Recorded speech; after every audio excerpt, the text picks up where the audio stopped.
हिकड़ो चौक हो बगदाद शरीफ जो, उते मानू मेला को कयो बीठा हा। हजरत पीरान पीर दस्तगीर रज़ी अल्लाह ताला अन्हु उतां गुजरिया त हिकड़ो मुसलमान जोड़ी आयो कि बिला साईं अवां पढ़ो था मदरसे में, अवां वट इल्म आ, अवां तालिब इल्म आयो, ओ मुजा ओ असां जा गौस, असां जो हिकड़ो फैसलो फरमायो। साईं फरमायो छा थियो आ? चयाऊं साईं हिकड़ो पादरिया ईसाईया जेको दावा को करे त असां जो नबी अवां जे नबी खां शान में मथे आ, मर्तबे फजीलत में मथे आ। वो हजरत ईसा अलैहिस्सलाम के मनीदड़ा पादरिया ईसाईया दलील छोड़े त असां जो नबी मुर्दा जियरा कंदो हो, असां जो नबी खड़ा पत्थर खणी फूक ॾींदो हो, उहे पखी थी खड़ा उॾामंदा हा, उहे मिटियुनि जा ॻोढ़ा उॾामंदा हा। असां जो हज़रत ईसा नबी मुर्दे खे हथ रखी चवंदो हो अल्लाह जे नाले सां उथ, उथ ज़िंदा थी त उथी पवंदो, मुअल जाॻाईंदो हो, मुअल जेरा कंदो हो। अवां जे नबी कहिड़ो मुर्दो जेरो कयो आ? कॾहिं अवां जे नबी पाक सल्लल्लाहु अलैहि वसल्लम मोह जेरो कोन कयो आ। इहो दलील ॾेई मुसलमाननि खे गुमराह वेठो करे चवे थो त असां जो नबी अवां जे नबी खां शान में मथे आ। पीरनि जो पीर दस्तगीर उन मेड़ाके जे अंदर आयो, फरमायो केरु ईसाई आ? सही ही ईसाई पादरी आ। पाण फरमायो पादरी ओ ईसाई तुंहिंजो मुतालबो आ त अवां मुसलमाननि जे नबी को मोह जेरो कयो आ त क़ुरान मां साबित कयो। इहो ईसाई पियो चवे त असां अवां जे क़ुरान मां साबित था कयूं, असां जो नबी मुअल जेरा कंदो हो, अवां बि क़ुरान मां साबित कयो। अवां जे नबी मदीने जे मीर कहिड़ो मोह जेरो कयो आ, कहिड़ो मुर्दो उथारियो आ। हज़रत पीरान पीर दस्तगीर फरमायो पादरी तूं क़ुरान मां छा ॼाणी? तोखे क़ुरान जो नालो आयो आ, तू क़ुरान खे छॾ। अहां खां वठी सभिनी खे चयईं अवां बि अचो।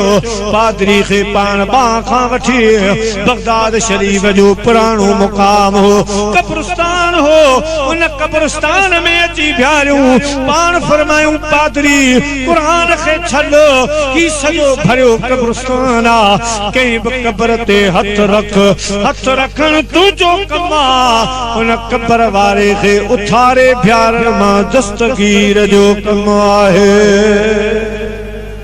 वो तो तू मनी दे ते जंहिंजे बचड़े जो इहो शान आ, उन जे नाने मदीने जे ताजदार जो शान छा हूंदो?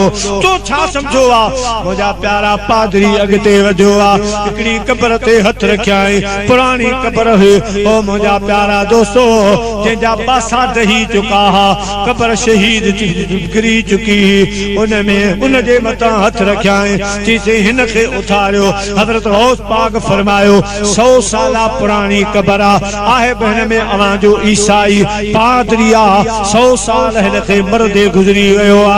साईं एतिरो बि ॿुधायो फरमायूं टोल वॼाईंदो हो, इहो कमु कंदो हो, चवी त मां टोल सां उथारियां, चवी त मां ईअं ई उथारियां।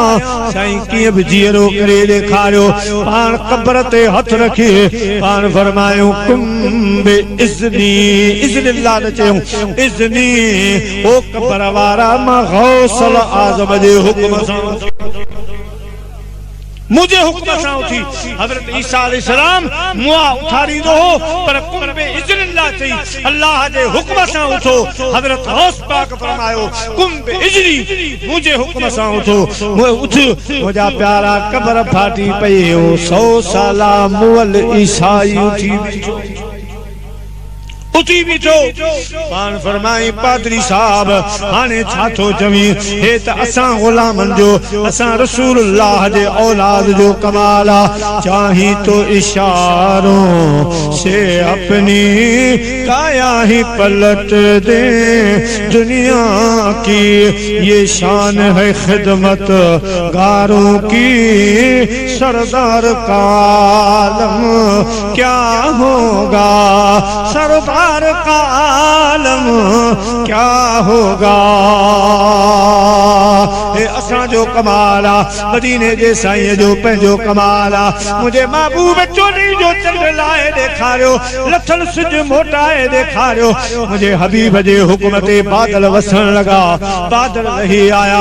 मुझे महबूब जे हुक्म ते वण हली आया। ऐ बादरी तोखे कहिड़ी ख़बर, हज़रत जाबिर जा पुट शहीद थी चुका हा, हिक ॿिए खे कुही चुका हा। उन्हनि खे मुंहिंजे नाले उछारियो। बगदाद शरीफ़ में असां कुकड़ कुठल ऐं रथियल जहिड़ी करे ॾेखारी। हे असांजो शान आ, मुंहिंजे नाने जे शान जी तोखे कहिड़ी ख़बर। प्यारा मुस्लमान भाइरो, हज़रत पीरान पीर दस्तगीर जी या करामत माण्हुनि ॾिठी। ओ मुंहिंजा प्यारा जेके गैर मुस्लमान हा, उन पादरी भी कलमो पढ़ियो। ॿिया जेके गैर मुस्लमान ईअं तमाशो ॾिसण आया हा, उन्हनि भी ईमान आंदो। पर मज़े वारी ॻाल्हि जेको कब्र मां उथो, उन भी बादशाह पीर जे चेहरे खे ॾिठो, उन भी कलमो पढ़ियो, मदीने जे साईं जी उम्मत में शामिल थियो। पोइ मुंहिंजा प्यारा वरी कब्र जे हवाले थियो।